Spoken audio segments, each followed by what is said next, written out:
We shan't screw that down straight away because we'll put the next board down, get it to bond into the side of this board, and we'll fasten them all together when we've tightened it all up.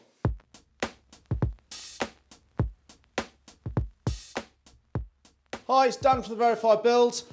Today we're doing some floorboard installation. You can see the sequence in which it goes down if you look down below. You see some of the prep work, and I'll talk you through that now. So these boards, they're designed to go over joist to joist, and you try to hit centre of joist on any joint. If you can't get that perfect, we tend to cut them off, cut them back so we're hitting half joint. You can see from here there's some glue marks. Every joist, and you can see from a fresh example over here, is glued prior to fixing. This helps with the adhering and it prevents any squeaking and whatnot with the floorboards. The reason why we're using the P5 chipboard is it's got a moisture resistance to it. So this can be used with light rain, so you can install it in light rain conditions if you're doing an open top building. But again, say if you've got, I don't know, someone spills something through the carpet, it isn't going to damage the board, it will just sit on the surface, and obviously you can then get it cleaned up and whatnot. Dead easy to put down. You've basically got a tongue and groove joint. You can see there's a tongue, good fingers thickness, and then that slots into the back of the board. If I just lift this board up here, I can show you the profile. And that slots into the back of here. Every joint we put together, we run a glue bead down the tongue, and that again seals the boards up. So if there were any mishaps in the future, try and prevent anything going downstairs. If it's a bigger spill, don't get me wrong, it's still going to find its way around the edges because you have to leave a breather gap around the edge of all these boards, and that's where your skirting covers that up. So with us being quite fortunate in having the old floorboards up, we can see services, electrics, there's bits of plumbing that run around the edges.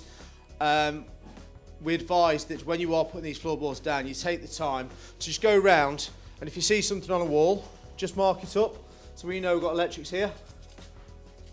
So I know I'm not going to put any screws in the boards near those points. We'll try to stay between maybe 3 to 4 inches away from it.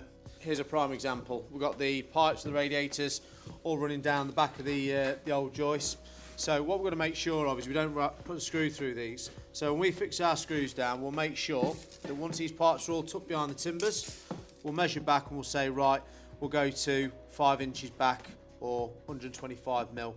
At least then we know we're far away from the cables, because the pipes. The last thing we want to do is put a screw in, and we'll just hear a nice hissing sound and lose a lot of hot water, and the house get very cold very quick. Right, so now we're going to do a bit of a demonstration on how to install the floorboard.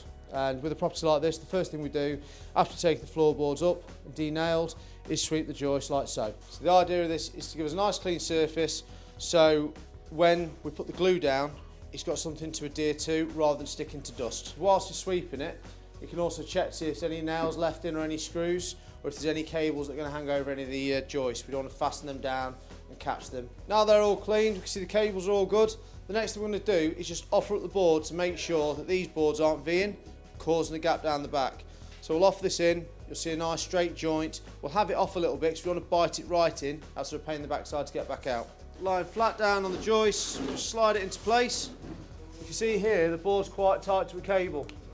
So this is what we don't want to do. We want to come back a bit, giving it a bit of breathing space, movability. As you can see, that's just offered in. You see the joint isn't too bad all the way down. Obviously when we force that in, that'll tighten the joint up. We'll have the glue adhesive in there, so we're happy with that. Now what we're going to do is measure to see where the end of our board lands. We don't want the board oversailing the joist. We want it to be half and half the joint on the joist, giving it a bit more of a structure. Measure through, and as you can see, not managing to reach this joist, we'll go halfway between this one. So we're measuring in at 2090. Before we put this board down, one of the things you can see we're going to come against is we've got a chimney breast. So we know we've got to get this piece in first and slot this one in after. So same principle again. I've got my mark on my joist. I'm going to measure from the wall, pull back to the joist. We know there's a bit of a space down there. Measure back to our line. So we asked the question about how we do our cuts round, say, a chimney breast. Initially, we set our void at the back. We offered our board up to it, and then we found our line for the chimney breast. So we then worked it out as 240 mil this way.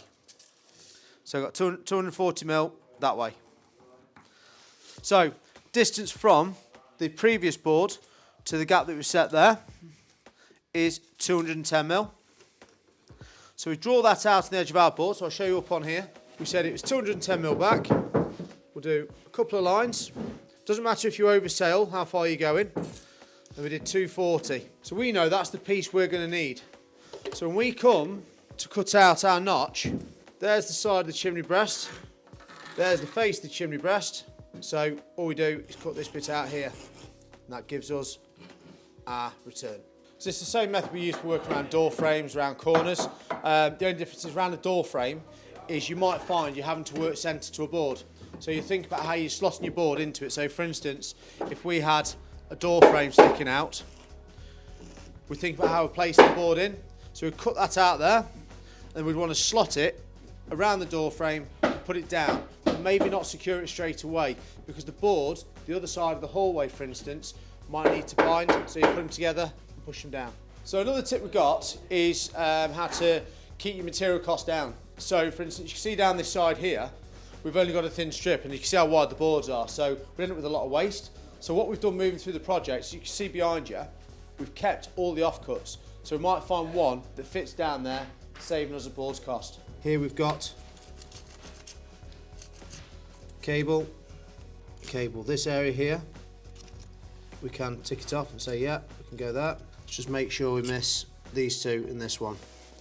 I'm more likely going to put my screw into this area here, or if I can do, get one there, but I like to stay a good 1.5 inches back. Keeping all cables pushed down, away from the top of the joist. Right down to place, try and miss everything fitting on the wall. Right, we shan't screw that down straight away because we'll put the next board down, get it to bond into the side of this board, and we'll fasten them all together when we've tightened it all up. So take it in and stop. Gone too far. Glue joint down there for me please, Morgan. So we're going to slide this one in first, ready? Yeah. Right.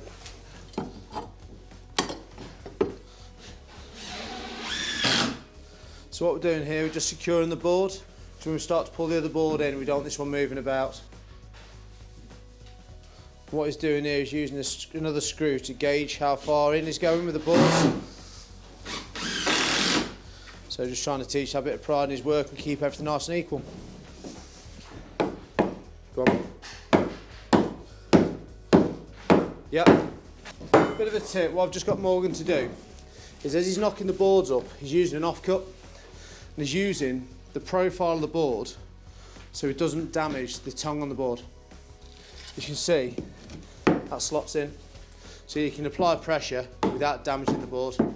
So you can see now, all the joints seal up, there's a bit of glue squirting out, that's not necessarily a bad sign, it means that the joint's compressed and the glue's been forced and it's got to both sides of the joint. We've got a nice consistent line all the way down, a nice joint with the two meeting together, and I can feel the glue in there.